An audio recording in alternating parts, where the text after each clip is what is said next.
Hi, everyone. Thank you for tuning in. My name is Cassie Riva. I'm the events coordinator at an Unlikely Story bookstore in Plainville, Massachusetts. Before we start, I wanted to give you a couple of technical points.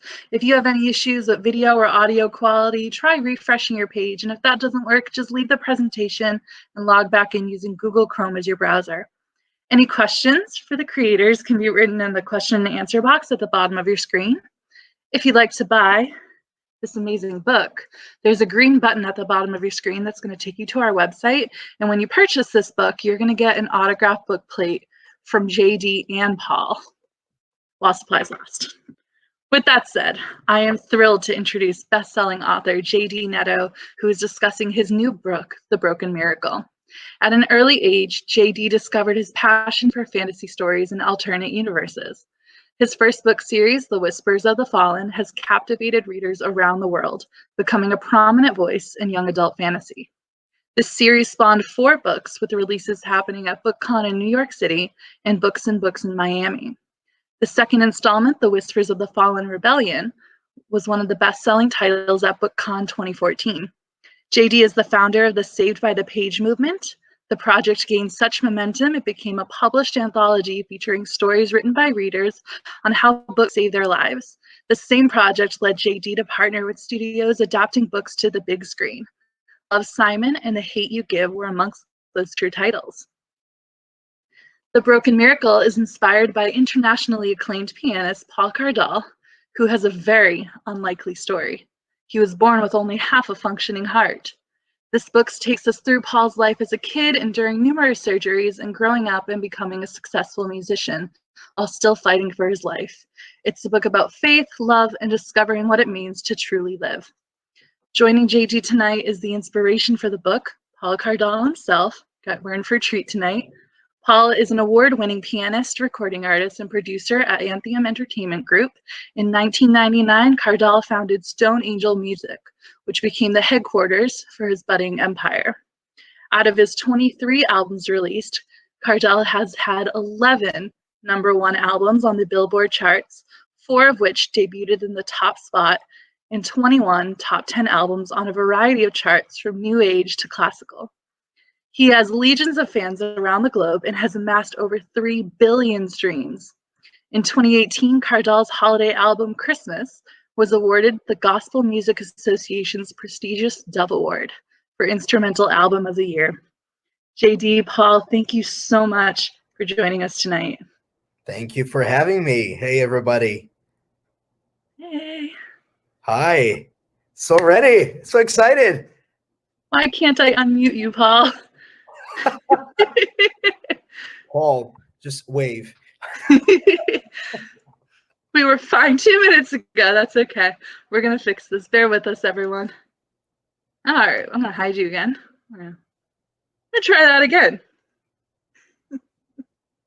No, I still can't hear him. Okay, Paul, I'm going to ask you to leave and come back in. I'm going to invite you back on screen. Sorry, guys. How's that? That was super fast. You know what? I didn't need my special blue microphone. That's what it was. He loves that mic. Every meeting that we have, that mic. We met up in Florida, and that mic was in that meeting, just so you know. I think it's come between us a couple times, right? Yes, it has. Okay. I got to tell you. Just wanted to make sure you can hear me okay, clear and smooth. And yes. It's fun to see all these amazing people on here. Yeah, hi, everybody. Hey, everyone. Thank you all for tuning in. This is so great. Hi. You guys have already answered my first question. Have you guys actually met in person? Yes. Yeah, we did. First time we met was, I love telling this story because it's very cool and embarrassing for me. We met in New York. It was pouring rain, and we were supposed to have our meeting. It was over dinner, and I was wearing white, and I had to run through the rain. And I knew Paul loved his music, loved the story. So I walk inside the meeting, drenched, wearing white, and my shirt. Let's just leave it at that. Oh, no. Yeah, no, it was great. It was fantastic. It was very like one of those romantic comedies. Two people come Really? together. I love it. Yeah, it was literally like a romantic comedy the first time we met. Two friends, two good friends, you know. Yeah. Like a scene out of Friends. Ross and Chandler right there. So, That's but what was great though with JD though is he's very detailed in his research. And so after we met in New York, he came out to my home state of Utah and did a thorough research of where I took him everywhere, like where I grew up, the hospital. Super fun. I was in fact, one of the nurses that worked with me, who's amazing. I love all my nurses. Michelle is actually here chatting as well, and tuned in. But he met her, and she was able to, explain some of the stuff that had happened. But that was a nice surprise. Remember, like it was amazing. Like that wasn't planned at all. We were just in the hospital. I was walking through the hallway, and I see this piano that will be very important in book 2.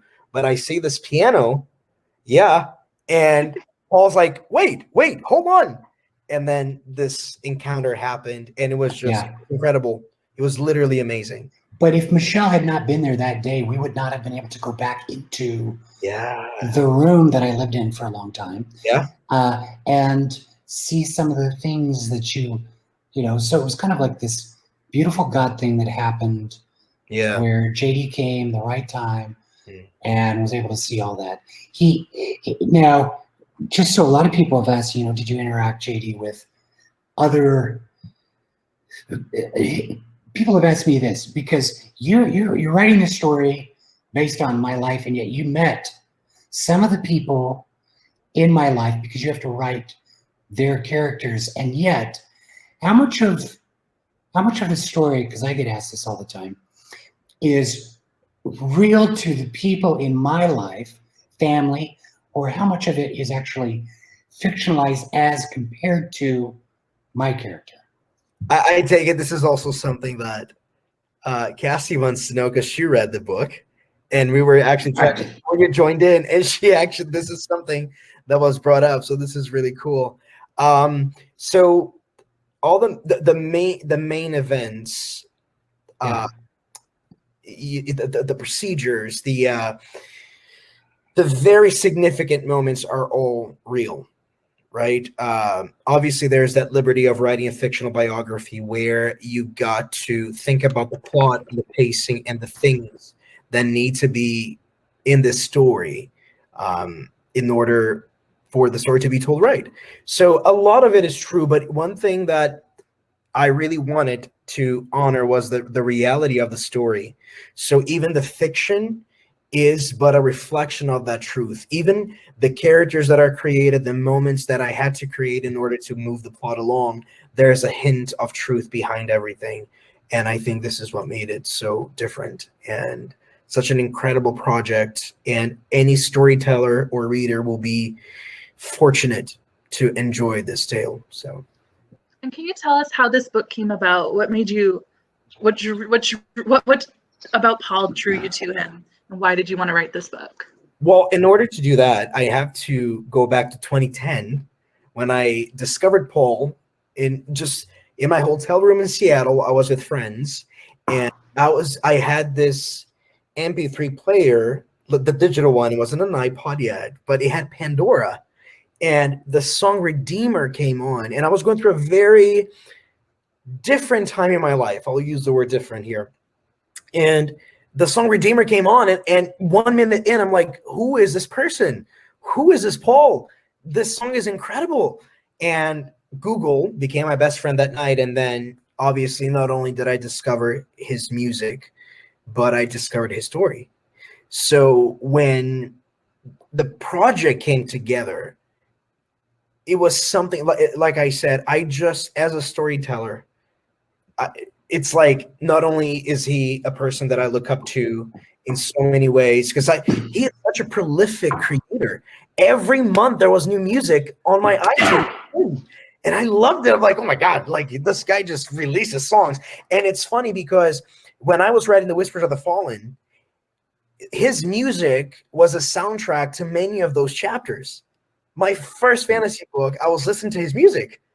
So it was just, what drew me in was obviously more than just the talent. It was the resilience and the will to survive everything while becoming this monumental example of courage and boldness. So, and writing a character, creating something from that is just, I mean, as a storyteller, you're like, oh my God. And then I met him in person, and now we're literally the best of friends. So it's more than just a book. It's about honoring the story that my friend got to live and see him overcome so many things.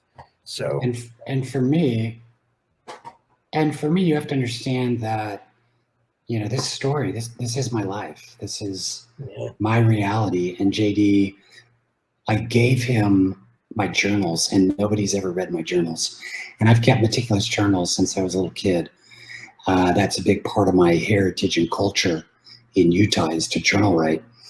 And so he was able to take a lot of that to really come up with a powerful way of telling the story that is unique, because I feel like it's done in a way that a teenager in New York can read it, and a 75-year-old woman in South Africa can read it.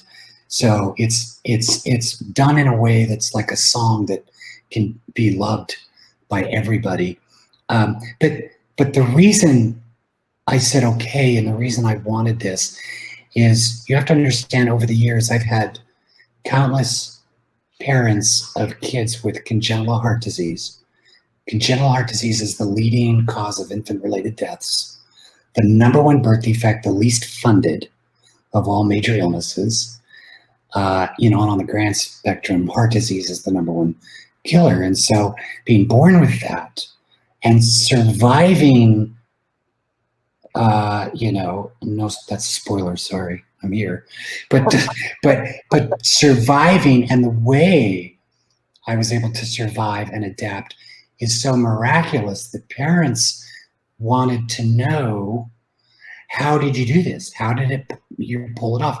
And I've probably emailed hundreds of thousands of people in the last 25 years my story. I've always been writing my story.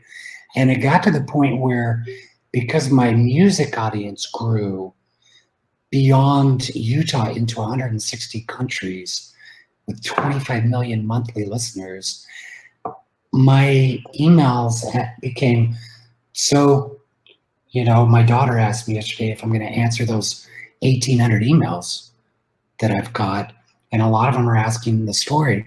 So now, with this book, and for those of you that buy the book, you can share it with somebody who has a heart defect, or has an illness, or somebody that is affected by disease in their family in some way, because it's this powerful story of trusting in something greater than ourselves. Yeah. To make everything kind of smooth out. And so that's precisely why JD, I asked him to do it, because you're a fantasy writer, and this borders fantasy. People are not raised from the dead. Yeah. So you were all for this book coming out? Well, yes and no. Yeah. Because it exposes me. It makes me extremely vulnerable. Yeah. When you don't just go in and get all these operations and not have side effects mentally, emotionally. So that's what JD is tackling in book 1, and as he's wrapping up book 2, that's going to come later. It's, how do these things affect not only ourselves, but the way people react around you and treat you, and how do you survive and adapt and thrive? Because everybody, it's like, oh, you're such a miracle. You were made for a purpose. Well, I think we all were. Yeah, I'm no more special than anyone else. But it's a fantasy story that even my if you look at pictures of my doctors looking at me after some surgeries, they're like, they're looking at me like I'm Frankenstein. Yeah, I was just gonna use that analogy. I'm like, come on, smile. This is a picture. Yeah. I got a lot of tubes going in me. I got a scar. I mean, don't be shocked. I mean, but they're shocked I'm alive. That's what's crazy. And I think the story also, one thing that I think it's fair to point out, I wanted, and I think it's fair to say that we wanted people to read this duology and just have this spark that turns into a flame of that inspires them to live life. There's so many people, especially after 2020, are so discouraged and downcast. And we didn't plan for this to come out the way it did, obviously, but it did. So at the end of the day, I think it just enhanced the goal that we had for the project, a mutual goal, which was to inspire people to live life to the fullest. So great. You know, can I say something as we're talking? I'm seeing a lot of people commenting. I would love people to actually comment of if they've read the book, why the book is important to share with somebody. And secondly, if you haven't read the book, why are you interested? I think Cassie can answer that one. Because no, I'm seriously, I would love feedback on this. So Cassie, yeah. It's so good. I ugly cried for most of it, but it was in a very therapeutic, like horribly like mascara everywhere. But as an author, if I don't make you ugly cry, I didn't do my job. So but it was in a healing way, like in a good way. It's like when you watch those videos of the soldiers coming home to their families, like you're gonna cry, but there's that healing effect after. And that's what you're gonna get when you read this book. And JD, you normally write fantasy. What made you want to make this book? So going from fantasy, I mean, writing different genres is quite the adventure, because with The Broken Miracle, dragons were replaced with depression or PTSD or mental health. So the blueprint is pretty much the same, but you cannot, the only resource you have here for the hero's journey is the hero himself.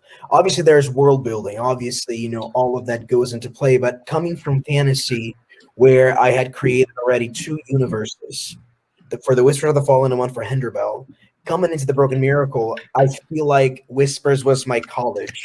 Very public, because when I was writing the first Whispers of the Fallen, it was just a hobby. And when it came out, it gained this massive momentum where I was publicly learning my craft, and people were happy to join the ride and consuming all these things that I was writing. So I always joke around. People say, "Did you go to college?" I say, "Yes, my college is called The Whispers of the Fallen, 4 books for 4 years."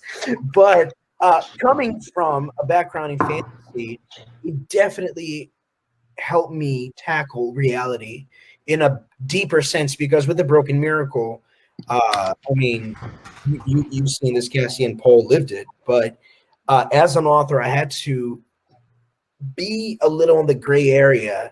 And yes, I want to see the character's journey and understand that character, but I also need to understand the supporting characters and what's happening here, because in The Broken Miracle, the antagonist is the mind.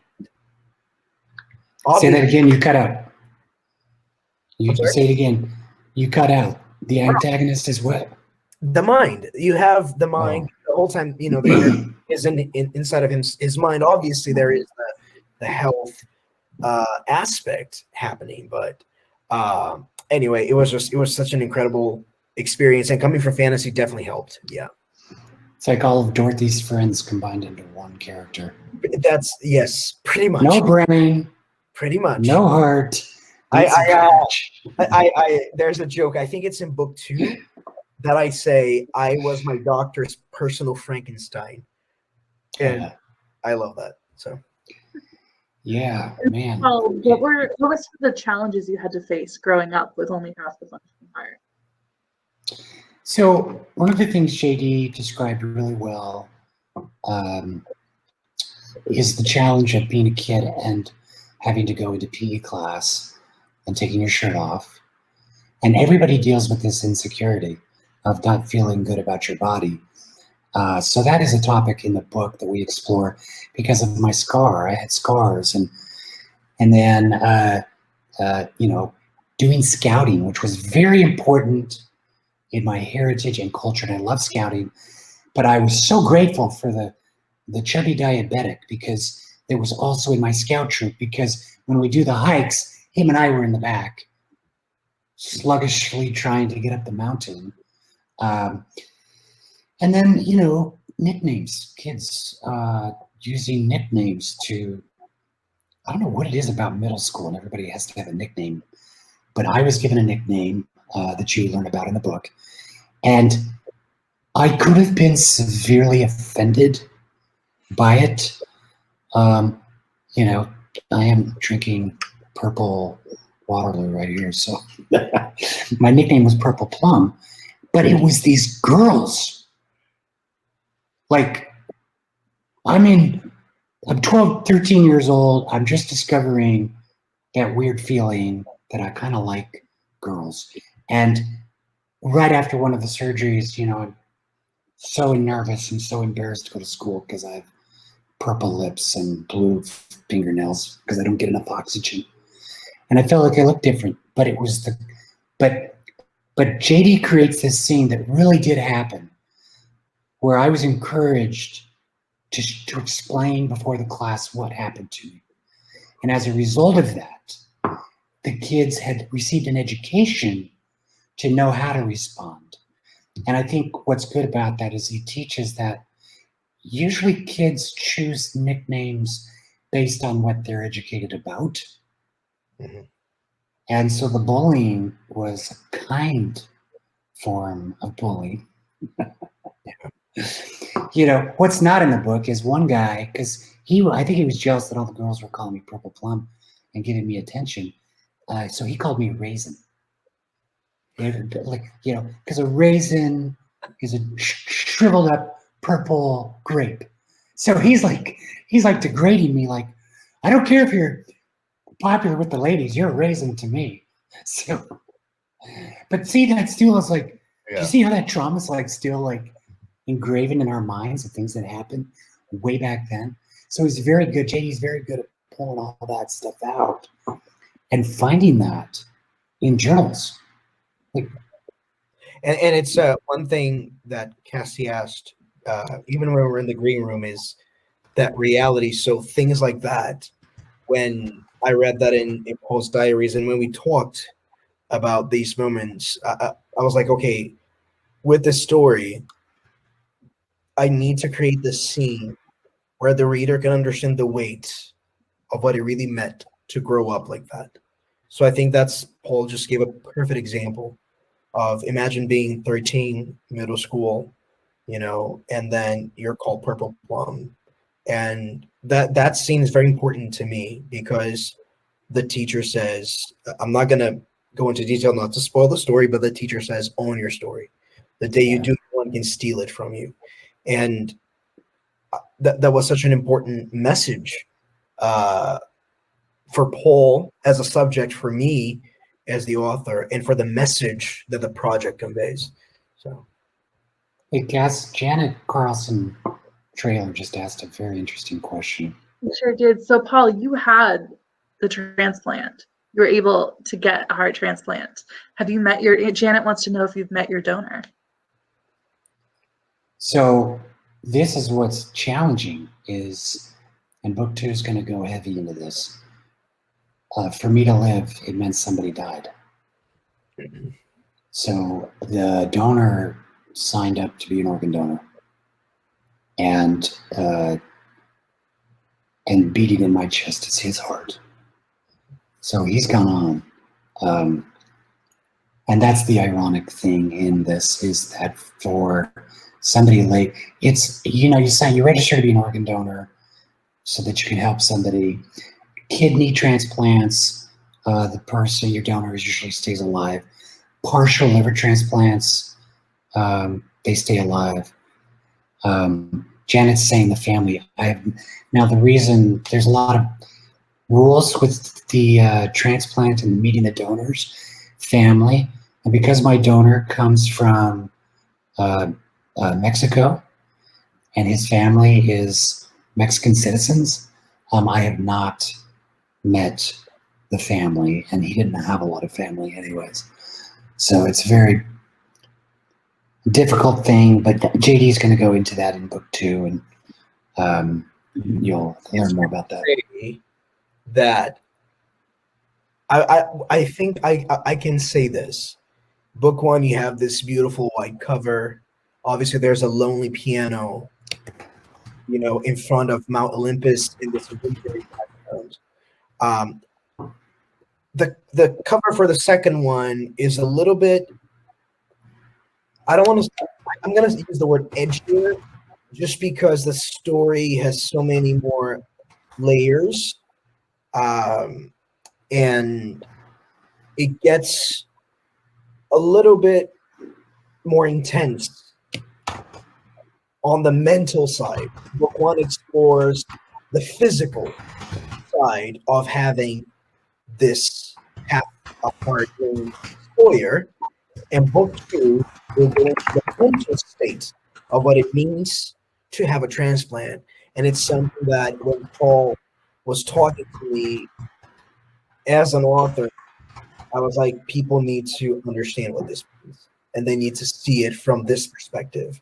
And you guys will see that there's a way that is presented in book 2 that will allow the reader to experience closely that reality. Yeah, because organ transplants are very challenging because you have to protect the identity of the patient. You have to protect the identity of the family, because there have been a lot of cases where the emotional roller coaster of grief creates havoc. And so after you're transplanted, 6 months after the transplant, you can write a letter to the family.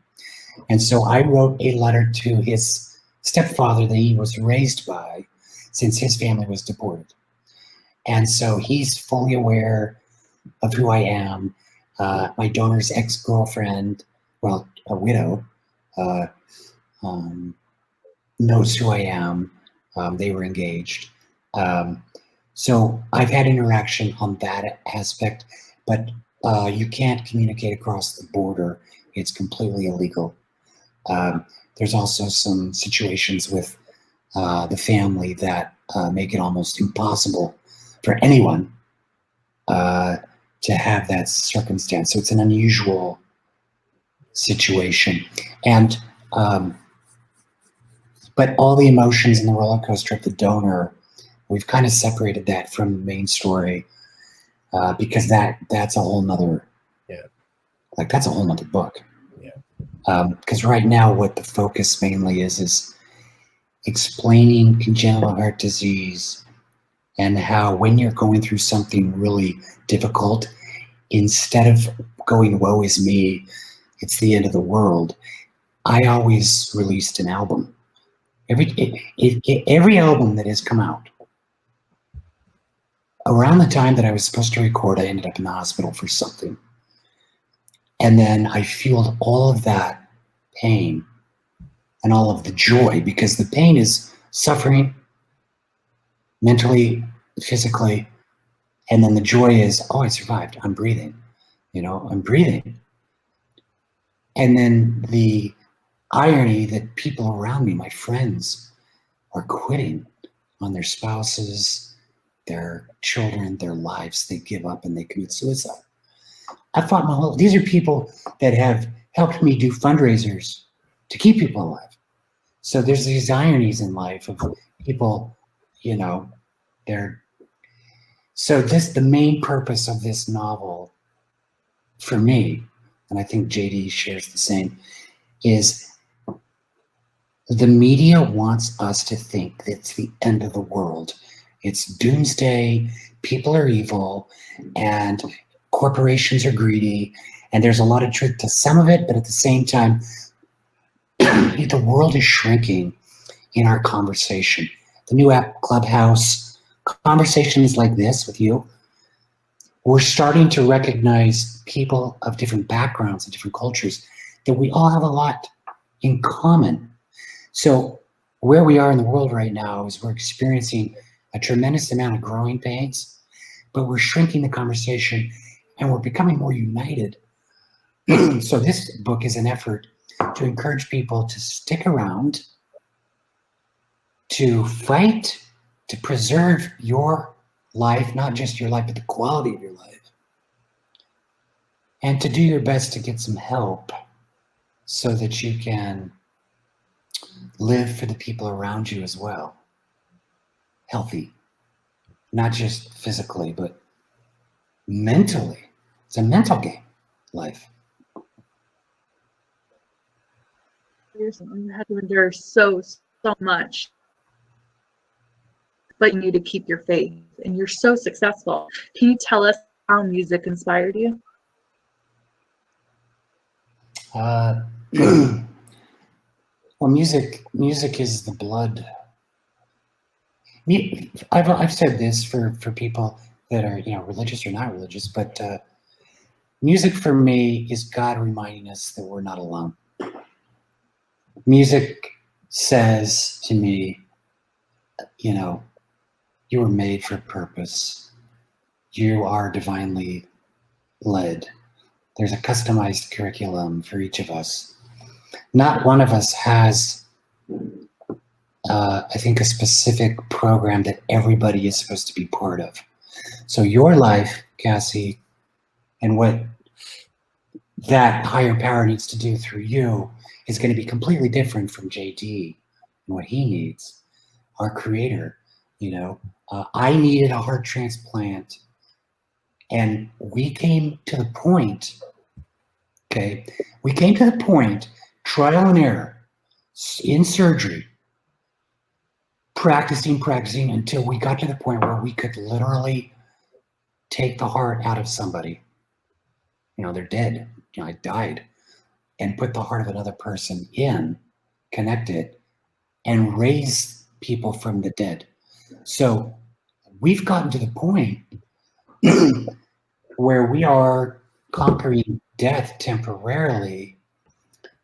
And so that stuff is like mind-blowing to me. And music is just another resource, another tool to really strengthen and shrink the world to make it, you know, a better place. You know, you go to a Coldplay concert, everyone's united. You go to a concert, everyone's united. But you're not in that venue, your music's not playing, and you're driving in your cars and you're not getting along. I'm still here. My camera's just being funky. Just go with it. I feel like I'm at a Coldplay concert right now, just in and out. Yeah. I'm gonna start the strobe effect. There we go. There Sorry it about Yeah, Melissa Gomer says music comes from the heart. Music comes from the heart center, and that center is our connection to the divine. And, you know, my people, the divine is within, the divine is without. We are the divine, you know, and that's the point, is everybody has their particular belief, and we need to respect those things. The more we come from our hearts, the closer we are to our source. So true. And JD, who are some of your role models? Who inspired you to be a writer? So I was always a creative kid.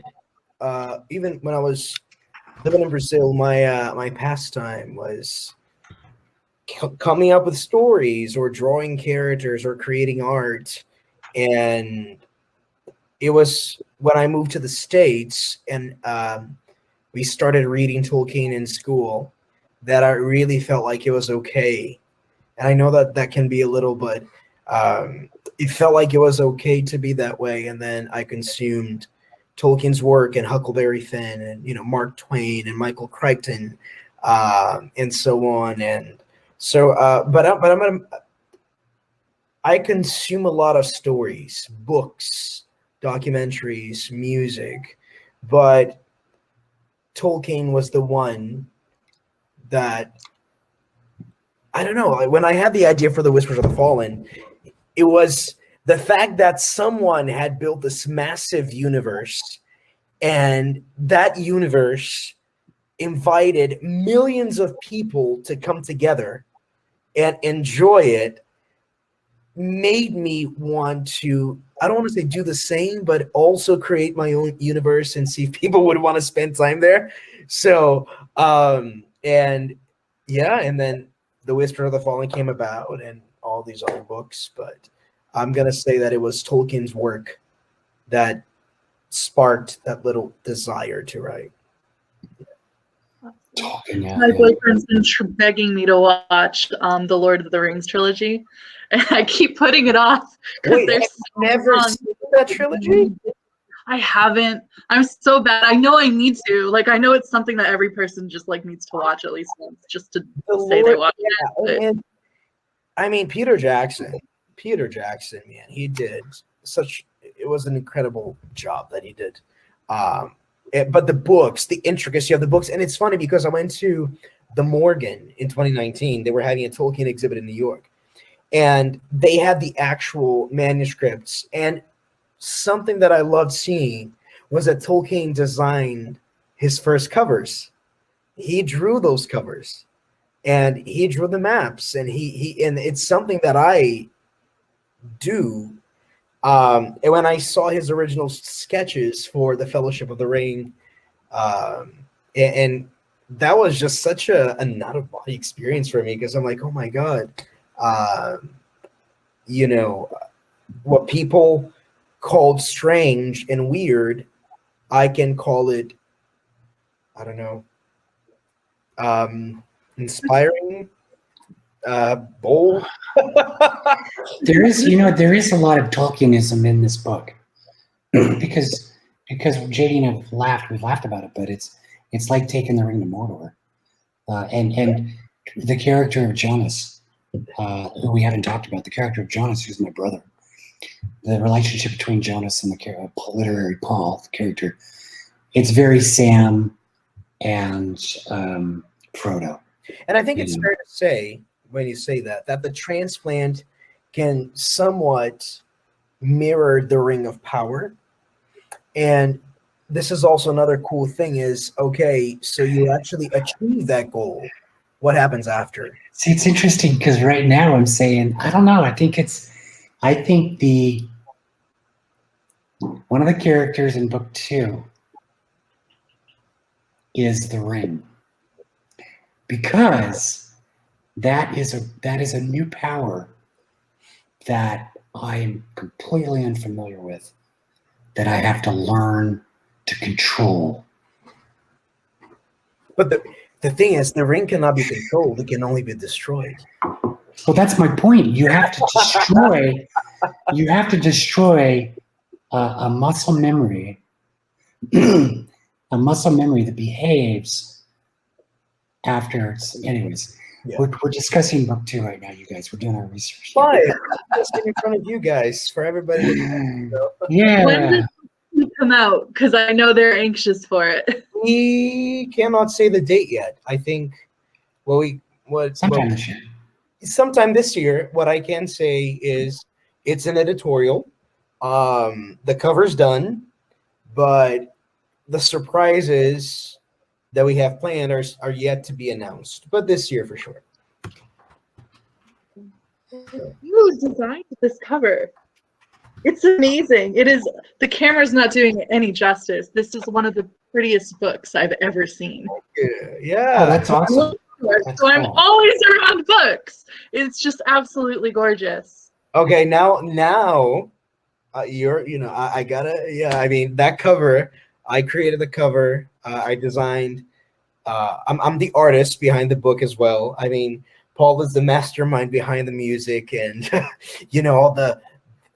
But yeah, that cover. The idea when I designed it was I wanted a symbol for the character, and something that stayed with this character throughout this entire journey, and it was music, and it was the piano. So you see a lonely piano, atop a valley. Mount Olympus is in the background, It's snowy. I can say that the second cover is the complete opposite of what you see right now, and I think it's more beautiful than the first one.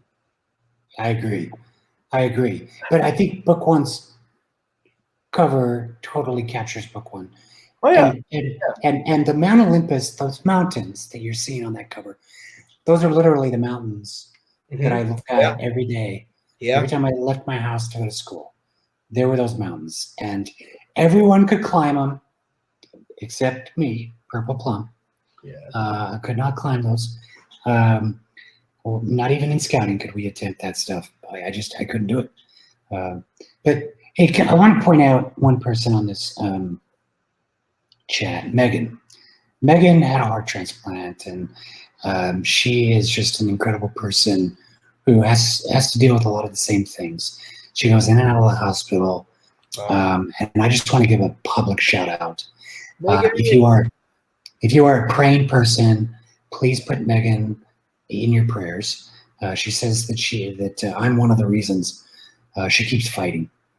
I love that. But I think there's a lot of reasons to keep fighting, Megan, because you're extremely valuable to everybody and to God. So just keep fighting and pray for Megan, that way, or send some positive energy when you're meditating. I actually, if I may, Cassie, I actually have a question for you. Let me put you on the spot a little bit. So, what was your favorite moment in book one?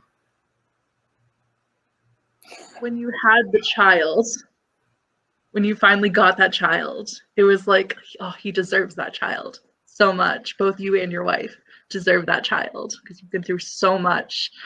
So having that was just so lovely. Yeah, it's wow. I love asking that question. I love seeing the different ways people are connecting, and it's always two answers at least that I get from readers.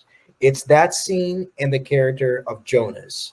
Not that literary Paul's not interesting, don't get me wrong. Obviously, literary Paul carries a story, but then we have these very interesting supporting characters, and all the two comments that at least I always get is that scene and Jonas, the brother. So I love asking that question. I needed to know. Now there's an accompanying album in this book. Who's that man on the cover? Wait, who's that man on the cover of that album? Just on the field. Yeah, that's just me watching the grasshoppers. I saw a photo. Just like everybody else, he's just sitting there. Well, I saw a photo of Matthew McConaughey drinking some bourbon in a field, rolling a booger like he does in the Lincoln. And anyways, no, I thought so. Yeah, we have an album. I'm really excited about that because it's a memoir. This is my memoir album. Normally, I do all these gorgeous arrangements of Christian hymns, a lot of New Age meditation. But I wanted to say some things that I have not said. For example, there's a song called My Heart Beats for You. And David Archuleta, who's a big American Idol second placer, 3 million fans, huge star. I sent him over the song, and he wanted to do it. But it's something I wrote for my wife. But it's not just for her. It's for this world, for life. My heart beats for the fact that I'm alive. My heart beats for breathing. My heart beats for everyone that's on here. So that album, that album is all done. It's completely done. It's available. Tyler Glenn, the lead singer of Neon Trees. If you've seen Love Victor, spinoff, he sings the title for Love Victor, the spinoff. So obviously, when Paul was like, "Yeah, Tyler Glenn's going to sing a song for the Broken Miracle," I almost had another heart attack because the fact that Paul was writing music for this novel was already, and then he says this. So anyway, and it's cool because David and Tyler are also from Utah. They understand the culture that JD writes about, and so and then Thompson Square, one of the biggest Grammy duo country artists, Are You Gonna Kiss Me or Not? So you have this wide spectrum, and then I'm really proud of this one song called We Can Be Kind. Just kind of a novel idea. We Can Be Kind, written by and it features a 300 voice black gospel choir from Virginia Union University. And I will say here that one of my things I've learned in life is that we always tend to pigeon ourselves into cliques. And when I say cliques, I mean like organizations and cultures that draw lines in the sand that say, this is how you be happy.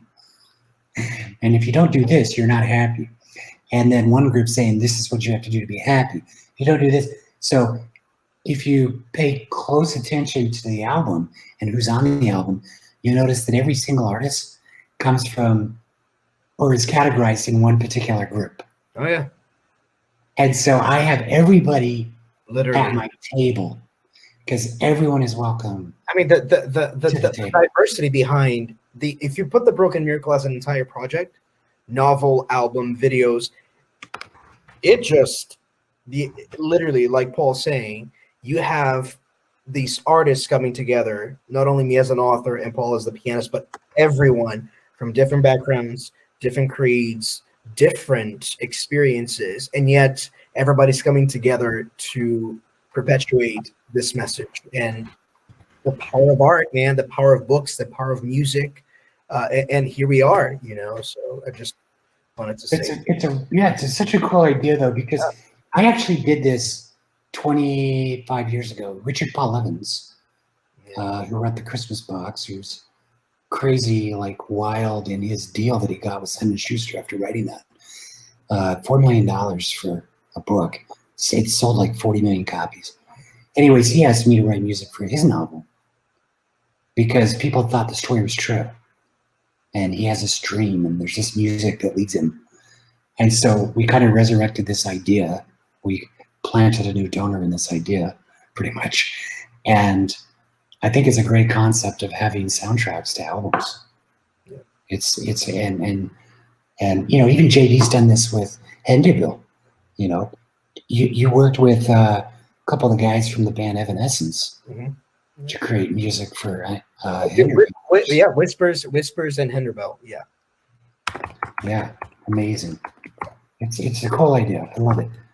So cool. Definitely listen to the album while you're reading the book. It's just going to make the experience all come together. Just throw a link up there in the chat. Perfect. All right, Paul, you're the piano man. JD, do you play an instrument? I play. Yes, I play the keyboard. I sing.